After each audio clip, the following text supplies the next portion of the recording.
નમસ્કાર, ડીટીવી ન્યૂઝમાં આપ સૌનું સ્વાગત છે। દાહોદ એ ડિવિઝન પોલીસ સ્ટેશન ખાતે ફરજ બજાવતા કોન્સ્ટેબલે એસીબીએ ₹3000ની લાંચ લેતા રંગે હાથ ઝડપી પાડતા લાંચણિયા કર્મચારીઓમાં ફફડાટ ફેલાઈ જવા પામ્યો હતો। દાહોદ એ ડિવિઝન પોલીસ સ્ટેશનમાં ફરજ બજાવતા આરોપી પોલીસ કોન્સ્ટેબલ રમેશ વાગમસિંહે ફરિયાદી વિરુદ્ધ થયેલ અરજીના નિકાલ માટે પ્રથમ ₹5000ની માંગણી કરી હતી। ફરિયાદીએ પૈસાની વ્યવસ્થા ન હોવાનું જણાવી કોન્સ્ટેબલ રમેશ વાગમસિંહને થોડી રકમ ઓછી કરવાનું કહેતા આરોપી કોન્સ્ટેબલે ₹3000માં સમાધાન કર્યું હતું। ફરિયાદી લાંચની રકમ આપવા માંગતા ન હોય પંચમહાલ એસીબીમાં લાંચનિયા પોલીસ કોન્સ્ટેબલ વિરુદ્ધ ફરિયાદ નોંધાવી હતી। ફરિયાદીની ફરિયાદના આધારે પંચમહાલ એસીબીએ ગઈકાલે પંચોની હાજરીમાં છટકું ગોઠવ્યું હતું।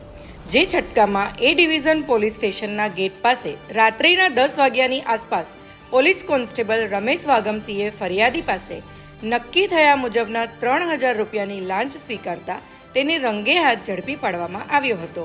પંચમહાલ એસીબીએ લાંચનિયા કોન્સ્ટેબલની ધરપકડ કરી વધુ તપાસ હાથ ધરી છે। પોલીસ કોન્સ્ટેબલ લાંચ લેતા એસીબીના છટકામાં ઝડપાઈ જતા લાંચનિયા કર્મચારીઓ સહિત પોલીસ બેડામાં ચકચાર મચી જવા પામી છે। રોજ નવી અપડેટ માટે જોતા રહો ડીટીવી ન્યૂઝ।